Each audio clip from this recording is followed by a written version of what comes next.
Yeah, so first of all, thank you again for being here. We really appreciate it. I think that Mike was going to pass out a survey that if you're interested, it would help us. We always appreciate the feedback. And there are pens at the table. Help yourselves. So how we got here at your library is where I want to start. It was kind of a circle that I'd love to talk about. We were using, thank you. We, at the Vermont Library Association conference that happens each year, we were there for our second year in a row this year. And Mira, who you might know, one of your librarians here, she went to our workshop. And the workshop is given by not only the two of us, but also federal partners. So we've got today myself, Sherry Rockcastle. I work with the Department of Financial Regulation. And what we do at my department, other than do these presentations, my department takes care of 3 consumer-facing areas that you might be interested in or want to know for another time. One is the banking area, which takes care of banks that we charter in the state, credit unions, and also mortgage companies that aren't affiliated with banks that are affiliated, sales finance if you go to buy a car and get a loan, and things like that. So that's one area, the banking. Then also all kinds of insurances, every insurance under the sun, insurance division, and then also securities, which I always like to follow up with / investments. Sometimes that's a trigger, more of a meaningful word for us. So those 3 divisions are all consumer facing, but behind the scenes, what we're doing is having regulatory authority under which we do examinations and licensing. We want to make sure we have a safe environment for our folks in the state using these services. So if you ever have any needs, we're here for you. There's a brochure that we have that has all of our contact information about each of those areas. And what else I wanted to say before I hand it to Crystal's going to introduce herself too, but finishing up while we're here, how we got here is we were the state partners, myself and Crystal, and the FBI and Secret Service and the U.S. Attorney Office. We have all collaborated to bring together a unified message in this area. And in doing so, we went to the librarian conference and we both gave that presentation. That's where we met Mira. Did I say her name correctly? Thank you. And then fast forward a couple of months, there was Mike working on this amazing program for tech and anyone who wants to advance their knowledge. Yeah, media literacy in general, just how you engage with the information that is just overwhelming everywhere all the time. That's, I suggested I reach out to you folks. And Mira suggested you reach out to us. I think that was really great. And so that's what got us here. So here's Crystal too. Hello, I'm Crystal Baldwin. I'm from the Consumer Assistance Program within the Vermont Attorney General's Office. And essentially, we provide scam prevention information throughout the community. We've been doing that for 40 years, even when scams weren't that prevalent. But we also provide a consumer complaint mediation service. So if you or anyone you know have a problem with a business where you've purchased a good or a service and it didn't go as planned, maybe you didn't get the item, you can file a complaint with our office and we'll try to help resolve it and maybe even get your money back. Our numbers over the last 2 years, we've returned $4 million to Vermonters directly, their pockets. So we're really happy about that. And it's a free service and we have a great staff excited and willing to help you with your consumer problems.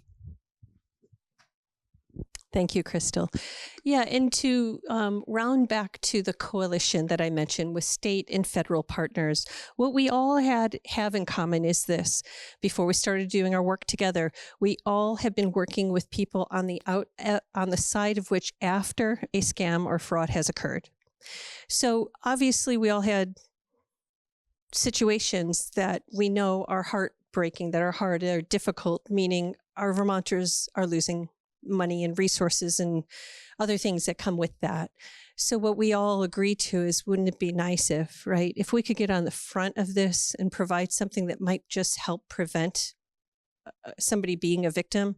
Wouldn't that be great? So we feel like the best way toward working toward prevention is through education. So we're happy that you're here tonight for tonight's education. And now the next couple of slides before we do go into the the agenda are a couple slides that I just want to say a little bit more roundly about what brings us, all of Vermonters, into the place of interest on scams and frauds and why. So this first slide is a slide that's been developed from the Federal Trade Commission. Now, the FTC for short. What they do is they receive, some people call and file a complaint to say that they've been victimized with a scam, and they'll report their information, and they collect their data, great data resource for the items that they've received. That means the calls that have been reported to them. Now, they get a fraction, just a small fraction of all the scams and frauds that have occurred, but in that data set, they can make some outcomes, some summaries, and this is one of them. So we might all think, if when you came here today, if I asked you the question, who gets scammed more often? The elder folks, the younger folks. 99% of our audiences will say, I think the elder folks do. I think that's because that's what we hear about, and that may be because sadly and truthfully, the dollars are to be considered. These are after everybody's got their life savings, and there's bigger losses. But the frequency of scams, folks losing money to scams, is higher for younger generation. And we can consider why, in the sense that 20 to 29, they're on what today all the time, right? And in that world of devices on their social media, it's pretty easy to be tricked into something, anything, even like a fraudulent site of purchasing something. Send your money in and that product never comes. As simple as that. So these frauds are more frequent, but they're less significant because they don't have the funds to give over. They don't have their life savings. They could always start over. So the next slide, what I wanted to say is this really brings home to really one of the reasons why this coalition got together. These are the dollars lost from our Vermonters over the years of 2020 to 2024, as reported, that small slice, to the FTC. So in 2020 at $4 million to 2024 at $10.6 million reported. That's only the reported portion. And that's 165% increase over those 5 years. So we're hoping with folks like you who are thoughtful, you'll come out, you'll learn what you learn. You have neighbors, friends, family will be talking about things that you can utilize for these circumstances, folks, to spread words. And we hope to keep addressing this number and hopefully have something to do with prevention. So today what we're going to be covering are these: scam susceptibility, which Crystal's going to cover, scam trends, spotting scams, what are the red flags. What we won't be doing is telling you about every single scam today, right? We'll go an overview, but if we do that, what's going to happen tomorrow? That's right, another scam's going to come. So really, we're going to talk about the red flags, how to generally spot what a scam will feel like or be like. And then we're going to talk about scam prevention strategies in our emails and where we exist, social media, etc. And also, obviously, we do need to talk about what if a scam does occur, because they do occur. And then at the end, we're going to have time for questions and answers. So, Crystal. So what is a scam? Anyone want to take a crack at that? Huh? Someone to take money from you. Yes, yes. And what is it normally when someone takes money from you? Without your consent. You didn't say they could. It's a crime. Scams are crimes. And oftentimes what we see with scams are they're run by international crime rings. So it's not just one person behind a computer or phone trying to scam you.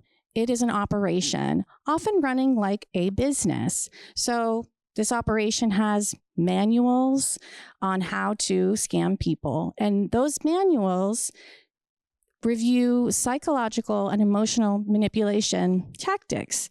So I've seen a romance scam playbook. It was over 100 pages long on pickup lines, fun jokes to include for your potential partner, as well as the perfect moment to ask for money or pull on the heartstrings to get them to send money.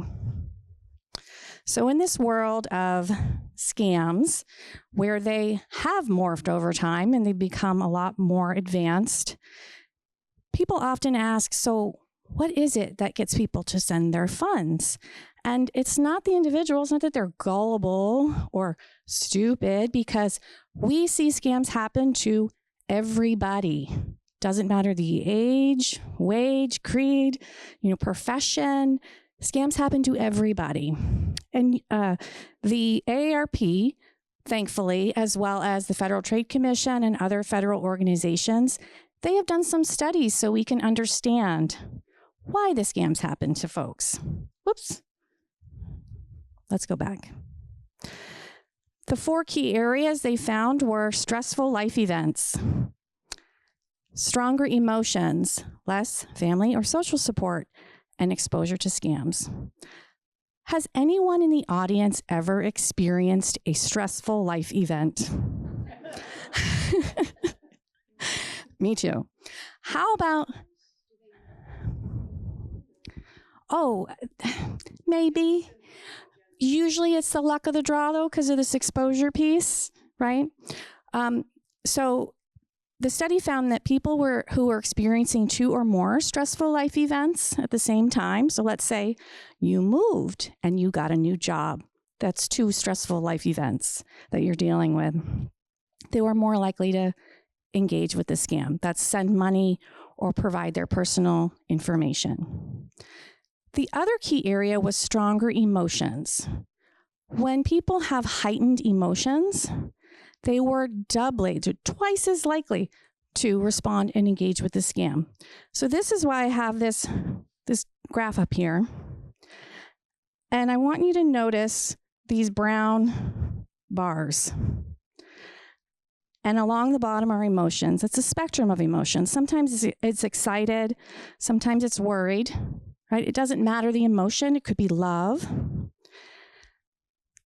The brownish bars, that shows you when people engaged. See how high they are? There's 6 out of the 8 times up here. People were engaging with the scam because of emotions. Only 2 of the times, that's anger. So I like to say, sometimes when people are on the phone, they get angry, they hang up. That's great. I love that. And doubt. So if people had that intuition, maybe something's wrong, and they believe themselves, they were less likely to engage in the scam. So we want to instill some doubt into everyone to ask some questions. What's that? Hopeful? Oh yeah, hopeful. People were hopeful, and yet they responded to the scam 49% of the time. More. These brown bars are the more. Yep, more likely. Any emotion. Yep.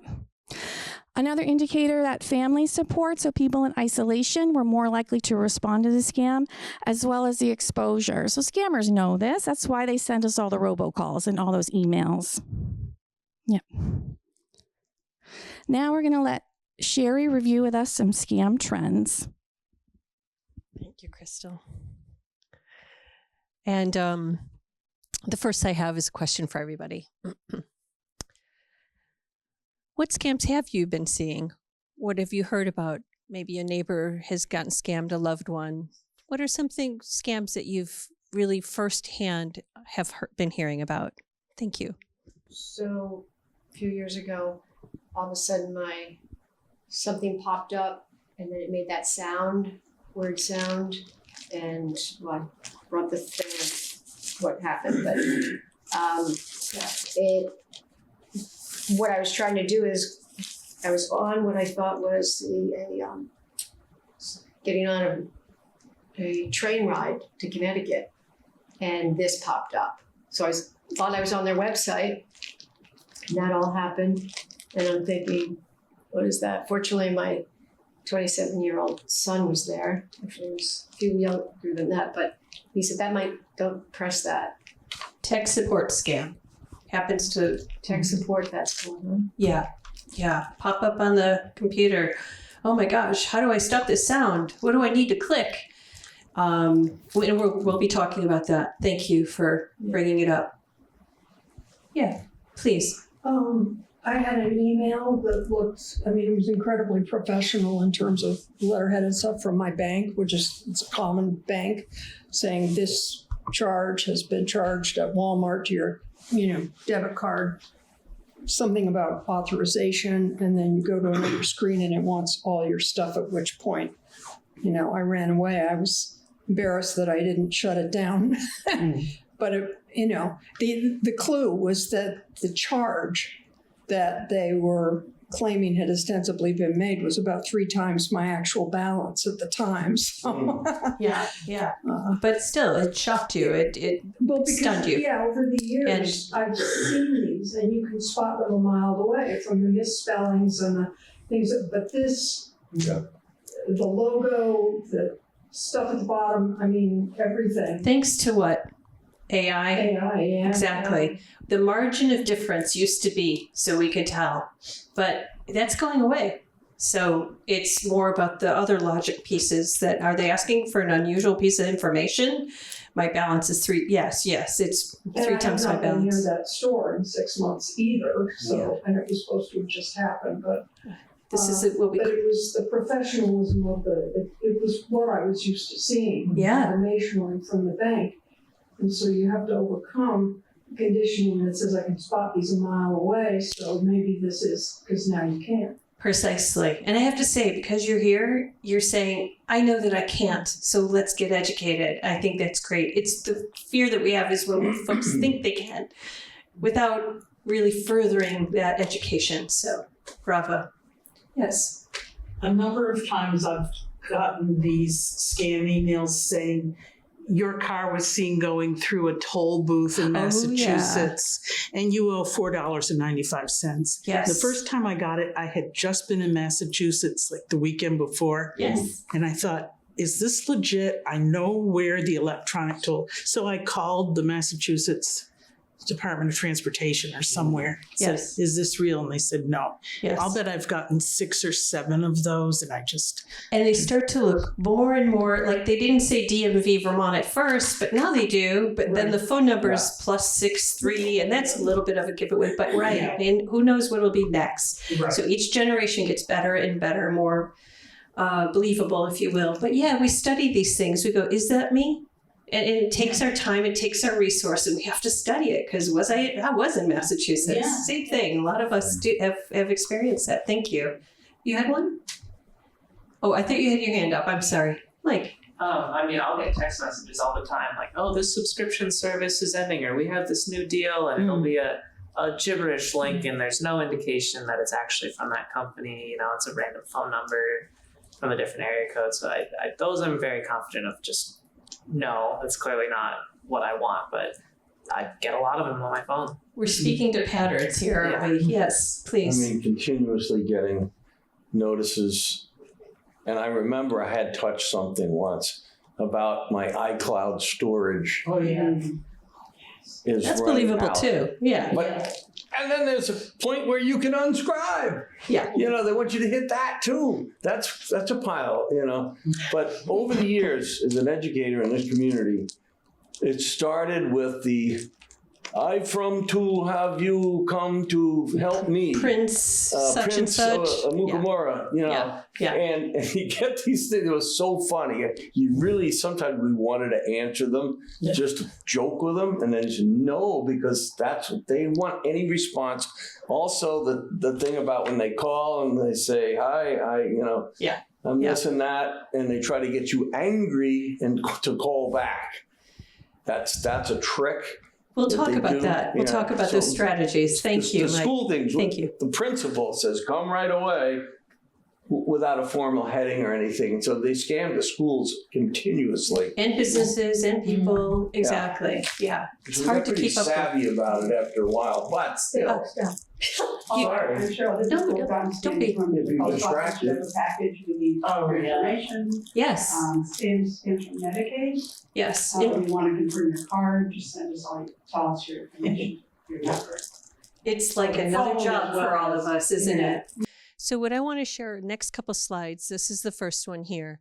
These are the reports that the FTC has received.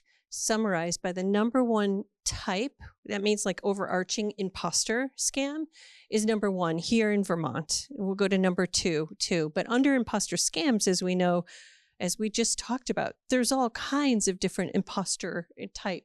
Nobody mentioned romance, but we all know about romance very clearly. Nobody mentioned grandparent scam, but does everybody heard about it?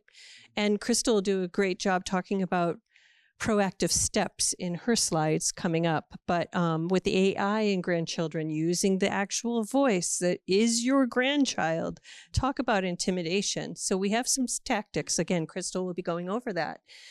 But I want to also just recognize that, we talked about retail imposters.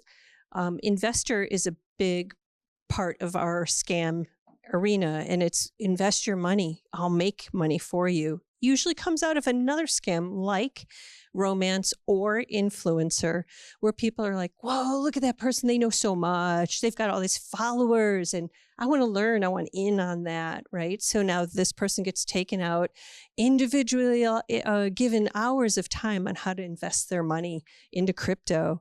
So these scams aren't always just individually one-off. Sometimes they're working together.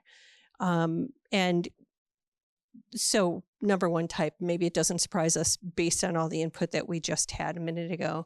The second type might surprise you, and it is identity theft. The second most prominent type of scam here in Vermont is identity theft. And what is identity theft? It is when someone has stolen our personal information for the intended use of stealing money. How do they steal money? Well, there's various ways. Credit card fraud, they can open a credit card. They can take out a loan. When we're going through COVID and there was the unemployment, people working had other people getting their unemployment because of the fact that they went through governmental documents and they applied for unemployment during that time for someone that they were not. Bank fraud, someone going in, we were just on a call a couple of days ago with some bankers. And the fact is, someone could make a fake ID. Fake passports are being made these days, presented to a bank teller. Yeah, I'd like X amount out of my account. And I asked the bankers, how did they know this? How does that fraudster know what to ask for a bank statement? So be thoughtful about your bank statements and where they're going and how they're disposed of. Because someone can make a fake ID with your information and present themselves. Now, they're caught a lot of the time, but maybe not absolutely every time. Pardon me? Well, when I'm thinking about a bank statement and the information that could come from there, we don't want in anyone else's hands. So if you don't have a shredder, you might get a shredder, a little Office Depot shredder to shred those statements so they don't go in anyone else's hands when you dispose of them. Yeah, there you go. Easy. That's great. Yeah, at a time. So now we're going to go over some key indicators of a scam. As I said, we're not going to touch on every single scam that's out there because, number one, we don't have enough time. We'd need a lot longer than this presentation time. And also because, as we know, they keep reshaping and there'll be something new. And it's like whack-a-mole. So we really want to talk about the characteristics. What red flags do we want to know about? So what we're going to start with is explaining what really only scammers are going to say or tell you to do. And in this area, why we go over this is we really want you to be able to hear and see the clues, feel the clues. We also know that scammers today, as Crystal had said, that's their business. They're professional, and boy, are they good at it.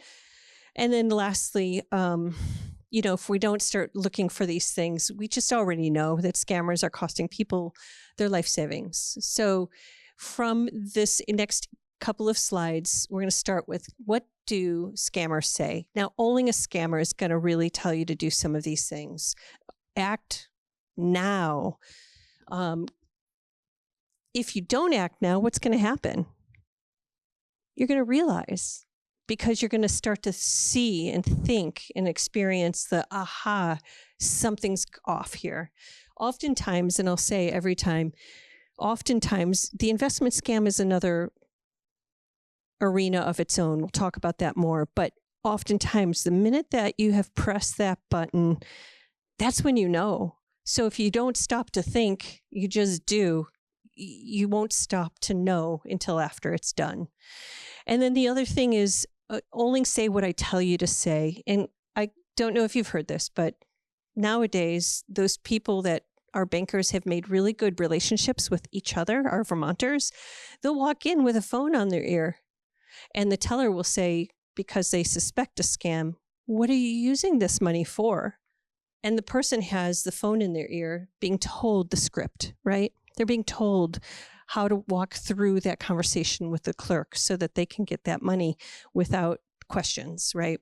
So only say what I tell you to say, follow my lead. And then don't trust anyone, they're in on it. Now, some of this is honestly going to be hard to imagine, but believe me, it's happening. It happens here, even in our state. That don't trust anyone, they're in on it. This will come from, you get a phone call and it starts out with one level of input to you, and it ends up that you're now talking to the next person that literally is from a call center, some overseas lots of times. That next person that calls you is the FBI, let's say. Is it the FBI? No, it's the person sitting next to this first person that was speaking with you. And that FBI person is saying, yeah, I can confirm this. You need to move your money to keep it safe. We want you to go withdraw it. So this is what you need to do with it to keep it safe. We're going to help you through this. They could even get another call, right? This is just a chain down the line of how these professionals are coming in to help this person be guided through keeping their money safe. Because don't trust anyone is because that person at the bank knows you so well. You're not to trust them. And they lead these very convincing schemes, and people lose their money as a result. So if someone's telling you don't trust anyone, you always, always, always know who is that person I do trust. And don't listen to this unknown entity who is pretending, who sounds very official, perhaps, and very believable, but actually go to someone who you do trust and run this process by them so that you can have that trusted person in your life to run any scenario by. Crystal's going to talk more about that in her strategies. And then don't hang up. If you hang up, what are you going to do? You're going to start to use your own mind and think. So don't hang up. Stay with me. Yeah, you missed your court date, and I'm going to tell them to come and get you unless you do this. You need to do this, or the police are going to come and arrest you. So stay with me. I'll tell you exactly what you need to do. Don't hang up. They'll do that throughout the whole transaction of going into the bank, withdrawing money, and bringing that money to another means of the person getting it. Sometimes the crypto kiosk, sometimes other processes. But they say don't hang up. What do we need to do? You got it. And will that be easy? No, because they're convincing and it seems so true and real. But hang up. And then make time to make yourself call that trusted other and do other things. But do this or you'll be arrested. This is like the example I gave a minute ago. You missed your court date, or there's a bond out. Is it believable? They make it seem believable. So people do get scared and they do lose their money. And next, red flags and what scammers will tell you to do, and only scammers are going to tell you to buy a gift card or go to Bitcoin ATM. Does everyone know what a Bitcoin ATM is? It's like those, remember when you used to go get money, cash out of a machine called an ATM? Well, this is the opposite, where you're putting your money in to purchase cryptocurrency. And the state of Vermont only has 2 of these kiosks in the whole state, which is fabulous. We've been working on the law in the banking division where I work. And it's because the amount of criminal activity that goes through those is enormous. But they could tell someone to drive to another state and use their crypto ATM. So these 2 here areas, why do only scammers have you get gift cards or put your money to an ATM? Is there a Bitcoin ATM? Is there a reason that you can imagine that those currencies are being used? Not traceable and access?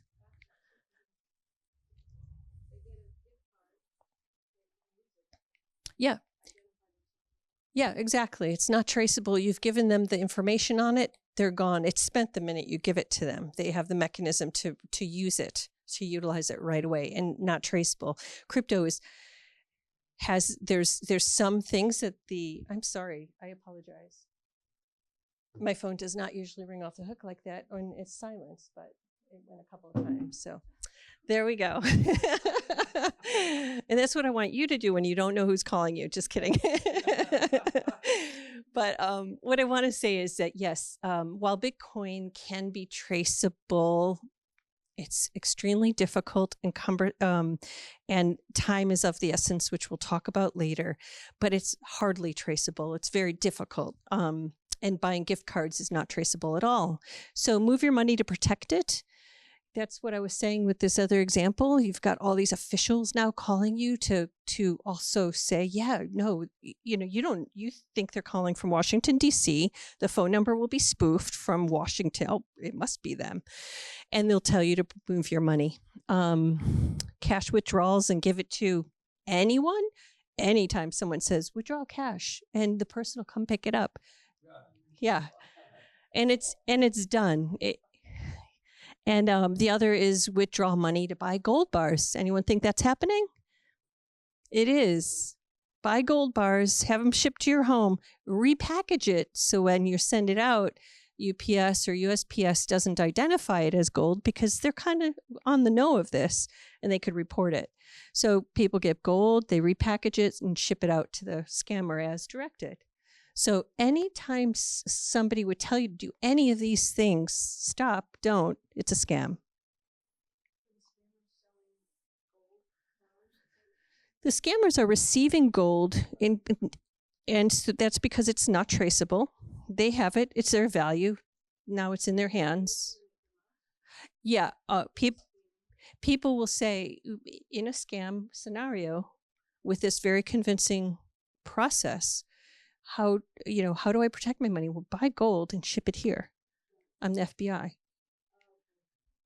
This is what scammers do. The next slide here, this is areas what Crystal's going to go over with us and then bring us into the next area of strategies. Thanks, Crystal. Thank you. So at this point in the presentation, I always feel a little overwhelmed because I just learned about all these scams and then I learned about all these key indicators. And so I made for you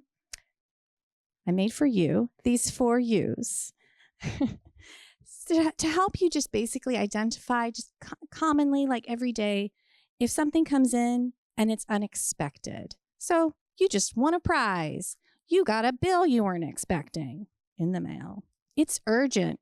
You better reply right away or I'm going to shut off your electricity. It's unsettling.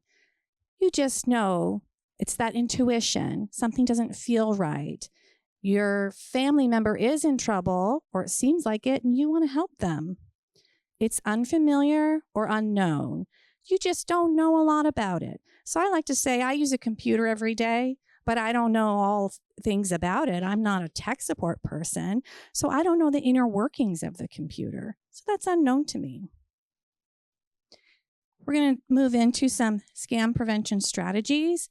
I like to think of scam prevention again in thinking of crimes. So if I don't want someone to steal from me, I'm going to lock my door. The scammers might try to pick the lock, but usually the lock itself is good enough deterrent. That's what we're doing with scam prevention. We're trying to prevent the scam to begin with and hopefully deter. So back to my U's, I gave you the identifiers. What can you do? What's the prevention strategy? Generally speaking, it's these 3 things here. You're going to slow down. So if something comes in, it's unexpected, slow down. And slowing down, it can be hard because we live in a very fast-paced world.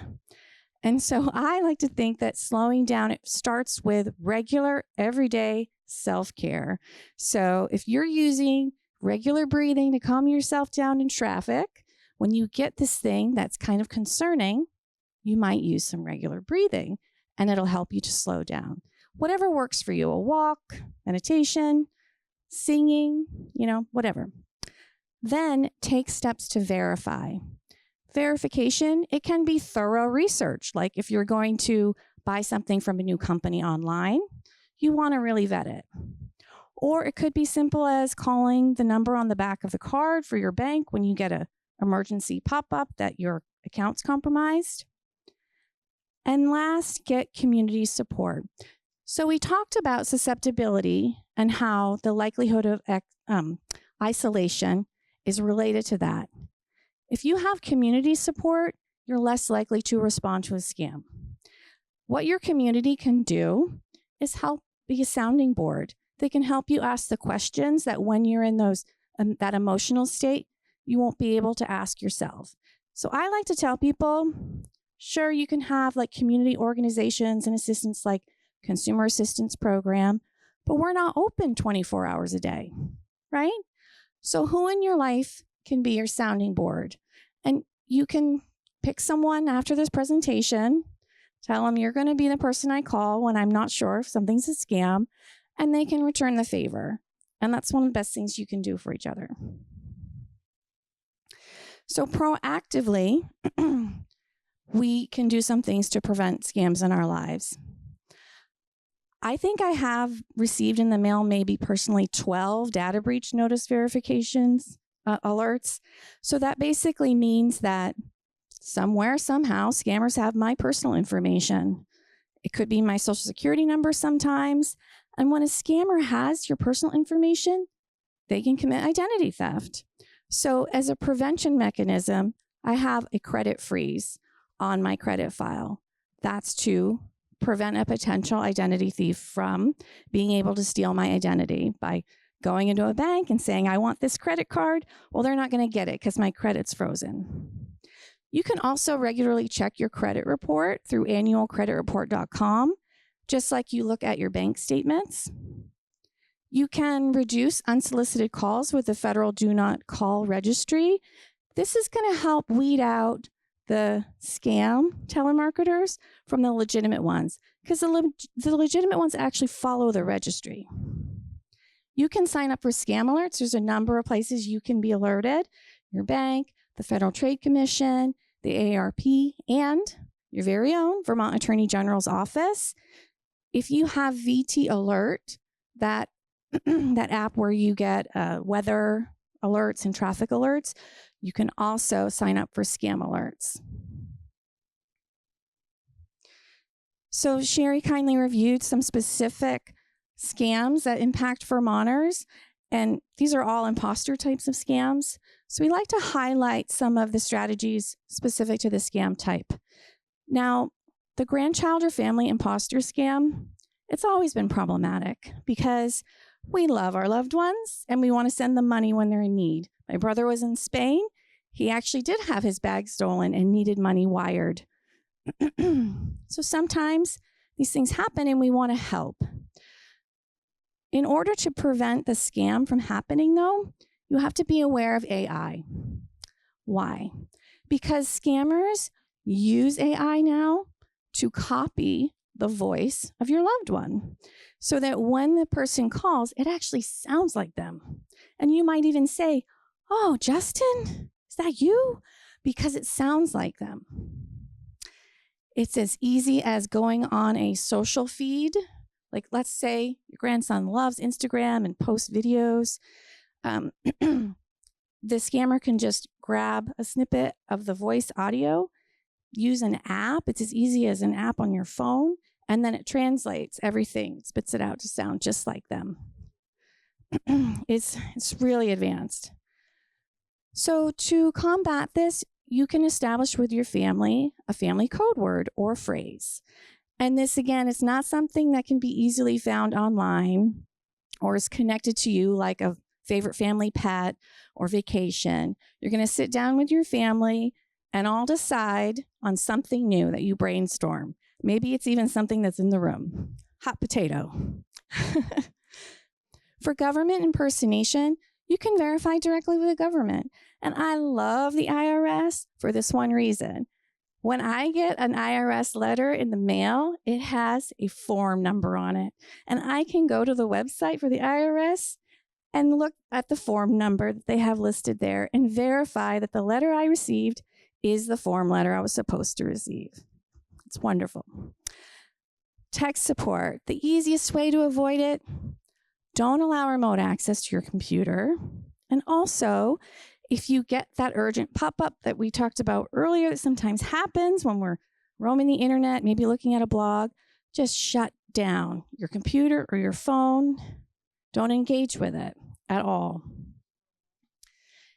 For me, it goes away. It's happened. I've not even been on nefarious websites, just like, oh, this is a cute recipe blog, and I've got the pop-up, oh, you have a problem with your computer, urgent, flashing, so scary. I just shut my phone down, waited a few minutes, and went back on, and it was gone. It was the website I was on that was like throwing me the ad. It's like an ad. Yeah.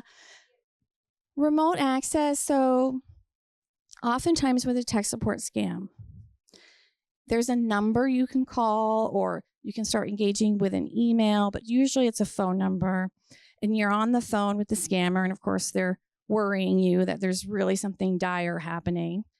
And in the process of whatever claim they're making, they might claim that your money is at risk and you need to move it, right? When you're on the phone with them, they say, okay, click this button. And what happens when you click this button is they've sent you a message, let's say, to agree to allow them to access your computer from wherever they are. So it's like, you think of the internet being the cloud, and it's like, and you're just giving access to open the door for them to come in and look at everything on your computer. So if someone says, click this button or take these actions on your computer, just don't. Sometimes you'll get the call and they'll have you navigate through all these steps and signs, and then you're in this place in your computer that no one normally sees, and it has all these concerning statements. And it's always there, but the scammer claims that it's not. And then they want you to get remote access for whatever reason. Sometimes they tell you that's what they're doing, and sometimes it's just click this button. For romance and relationship scams, I always think of this one as being kind of tricky because about 60% of people meet online now. There are match sites, and they're legitimate, right? The concerning romances are ones that might happen from an old Facebook friend, or or someone who you did meet online on a match site, and then they want to start corresponding off the website. So email me or call me at this number.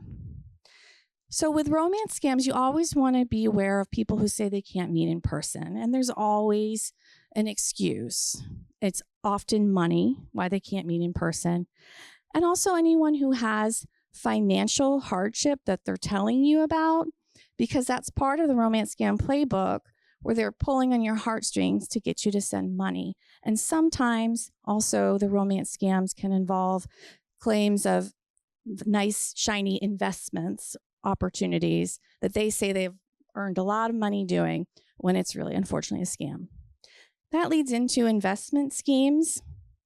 Know that financial advisors should be licensed, and you can actually connect with our banking department to learn more about that. There's no guarantee on an investment. Sometimes we hear that with crypto or gold investments. Oh yeah, you'll definitely earn this much money. No, you cannot guarantee an investment. In fact, these kind of investments are highly volatile. And so it falls into that verification situation where if you haven't done your thorough research about it, you shouldn't be doing it at all. And that's where I come in with crypto. I'm like, I don't know. I guess I'm not going to do it.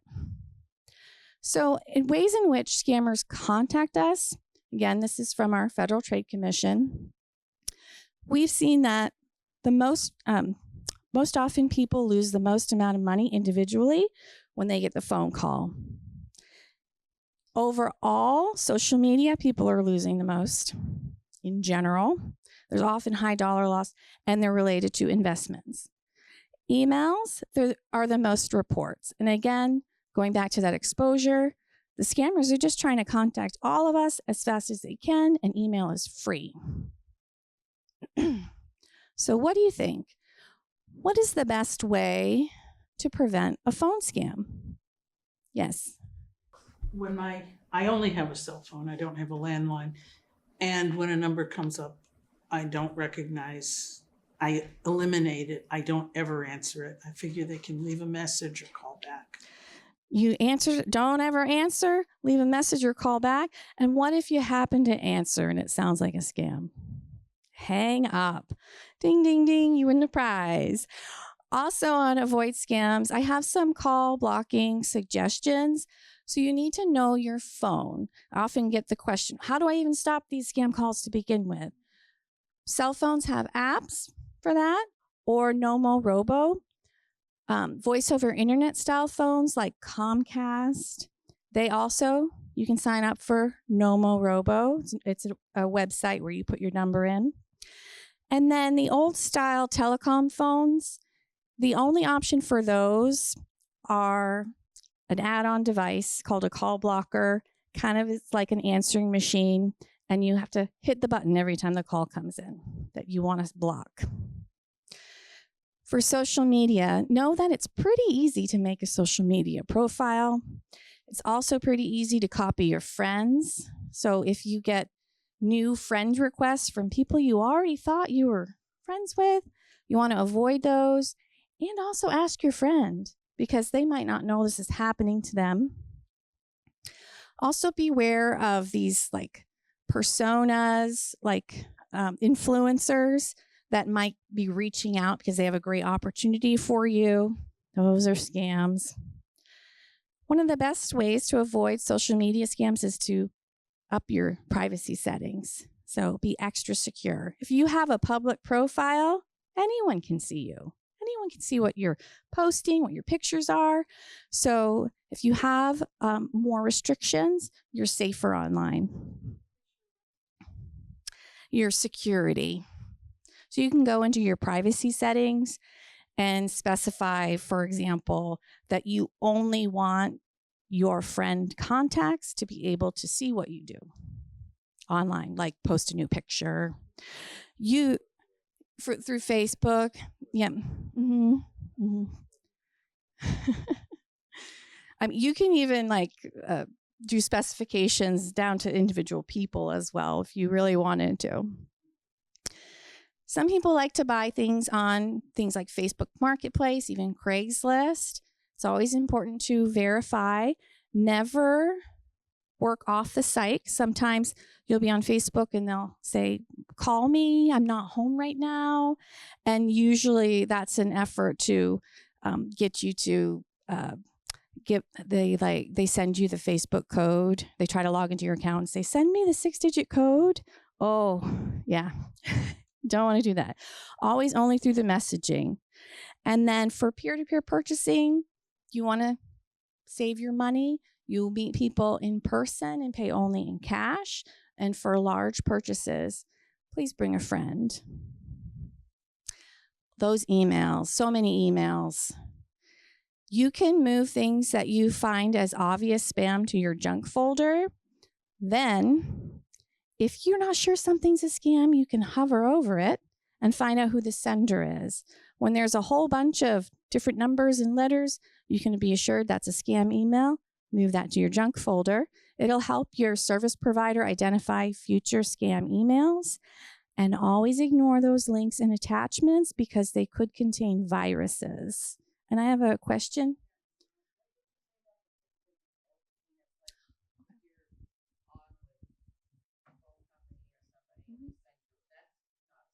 No. Right. Because you prompted it. Right? So let's say you're on with your bank. I don't know if they do this. And then they say, I'm going to send you a verification code. And then you have it and you're actually on with your bank. Right? But in the case of the Facebook attempted hack, You're not on Facebook trying to log into your account and you're locked out, right? The scammer's on there. Oh, I'm so-and-so. They have your phone number. So now they're using that to try to get into Facebook. They ask Facebook to send a 6-digit code. They don't get it. You do. And then they say, hey, can you send me that 6-digit code? For whatever reason. It might be, I want to verify you're not a scam. It's a total lie. Yes. I get emails all the time that I never saw before. One from today is your joke of the day. I don't sign up for stuff like that. Cute cat picture of the day. I don't know where they get my email address. They buy it from somewhere. Yep. So when I go to unsubscribe, I stop and think, if I click on this, am I actually falling into their scam?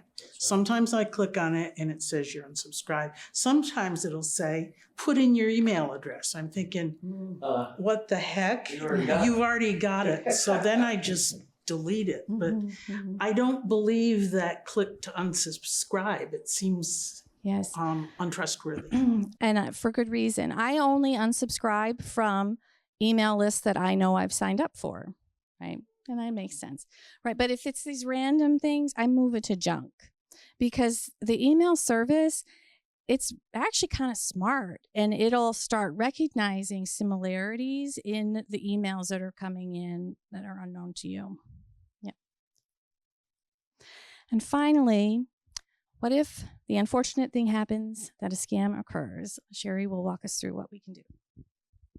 Thanks, Crystal. Doing the dance. Okay, so yeah, it's pretty inevitable that we'll know someone that will get scammed, and we really want to be a resource for them or for ourselves if it should happen. So these next slides, what I want to let you know is we've got information on the table that will have this information on it, along with the information that Crystal gave us under prevention strategies. So please help yourselves to that, and then you'll have it all written down in one place. So what do you guys think? I've heard the words before used earlier, maybe by yourself, but what do you think might keep somebody from making a report that a scam has occurred? That's it. Anything else? Any other words? Fear. Okay.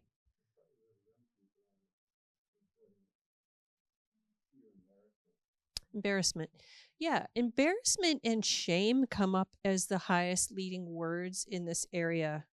And I think that it's pretty clear that those experiences would feed right into what the scammers would hope for. Why is that?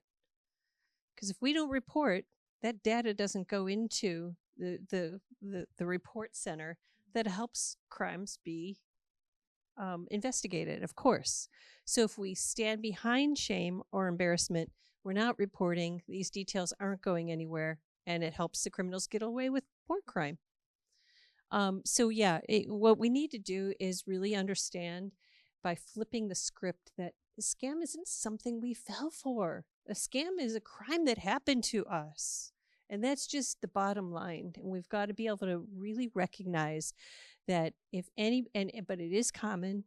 I've had so many instances where someone will say, and then it's like, no, yeah, I'm sorry that happened to you. Those are the words we want to use. We don't need to be embarrassed that some criminal took something from us just because we clicked on something. That doesn't make it about us. It makes it about what they did. So really want to flip the script so that we are getting the bias out of here about it being something that someone fell for, but that's something that was done to someone. We want people to report. So scam equals a crime. That's just the bottom line. If a crime happens to you, we want you to report it first and foremost. Time is going to be of the essence. And the reason is the sooner, the more likelihood that things could be stopped right there and money might not even be moved or exchanged. As an example, in the bank system, a wire, an ACH, it takes 72 hours to complete its process. We call our financial institutions fraud department. They could put a stop on that transaction right away. And if we find that happens on a Saturday and they're not there, it's a Saturday evening, then we also can put in a report. And we we really highlight that we want you to put in a report to the FBI for a couple of reasons. Number one, if it's at Saturday night, they're working 24/7. They're seeing these reports, and they take pride in the fact that they can have history and some stats that they can stop the money flow. So we want you to report it, and time is of the essence. The other reason is crypto is a common area of use for criminals to get their money from us. And when that does happen, the sooner in the process that that item has been reported to the FBI, the more the higher probability, but very low probability overall, I'm going to say that's the fact, that they can put an examiner on it sooner, and then that increases some likelihood that the monies can be traced. But it's not a high yield. If people put their money in crypto, most likely it's never coming back. Is crypto a generic term? I mean, just before I came It here is. tonight, someone asked me to pay them via Venmo, which I have no idea what it is. I've heard it on Judge Judy. Yeah. But is that a form of crypto? No, and we could talk about that after these couple slides, what Venmo is, these like pay services. It's a way to transfer money, but not crypto in that case, PayPal, Venmo. So we'll talk more about that if you'd like after Q&A. And then so the other area, what we really care in step 2 is that you go to law enforcement, basically. But law enforcement will really let you know that here's where you're going to get your support. Oftentimes they'll say, go to the AG office. AG office will say, go fill out this FBI report. So in a circular way, you're going to get to this FBI reporting one way or another. So do both. Go to law enforcement and fill out the FBI report. But what we want you to know too, though, is if you feel like any personal information had been part of this for the ID theft piece, if you feel like some personal information may have gotten away from yourself during that crime, we really want you to be able to go to this great resource guide, step-by-step guide, it's produced by the FTC. It's called identitytheft.gov, and it'll give you a step-by-step guide on what to do. And then in step 3, what we really want you to do is to talk to other people about this, especially a trusted other who can support you and just hear you and not do anything but be there for you. But sometimes we don't have that person, or we've got some shame or embarrassment anyway, even though I'm saying don't. But the bottom line is, if we do, we also have other resources that are amazing. One is called Give an Hour. They are a resource that has groups for people who have been victimized. They have one-on-one counseling for people who have been victimized. And they also have it for, say, my parent is in the midst of a romantic scam and they don't believe it. They're in this romance. They don't want to hear from me. They're having a thing going on. It's not it doesn't penetrate to them that it's a scam. Give an Hour has a service for the loved ones watching a loved one go through this that can't get them away from it. So Give an Hour is an amazing organization. Then AARP also has this resource for Fraud Watch Victim Support Group, where one does not need to be an AARP member. So these are excellent resources for community too. Sir? These are strictly Vermont offerings? They're not. Or These are national. National, okay. Yeah, but they'll help Vermonters, of course. But yeah, they're national. And then step 4, speaking of Vermont, here's some Vermont engagements that you can make through the process. As I said, the Attorney General office is often where the law enforcement will guide you to go. They want your report as well, but we do understand that you can feel saturated with reporting. So those first 3 slides are the musts, and these are the alsos, if you'd like. They're here for you. The law enforcement, of course, the Consumer Assistance Program, the Department of Financial Regulation. If this was anything to do with a money transfer or financial institution or an investment, a wrong investment, somebody wronged you along the way, we should know about it. You could bring that report to us. And then United Way, also, it's a Sunday night. You're like, who do I call? Well, it's 211. They've done training with us, and they also have a plethora of resources. And lastly, in these investment scheme scams, or tech support is another way where now they're in the computer. They could have sold off our investments. or we're convinced to do so through a scam to move our money. We've sold our investments. At the end of the year, all my money is gone. It's been scammed. It's away from me. And now I've got the IRS asking me for that investment capital gain money. Yeah, and it's their right, but Vermont Legal Aid is here for us for that purpose. They can just support. I don't know. I don't have any outcomes, but they're here to support folks going through that. It's a good question, and I'll learn more. I'll take it upon myself. So now that we're at the Q&A part of our presentation, the camera is going down, and thank you very much, Steve, for being here.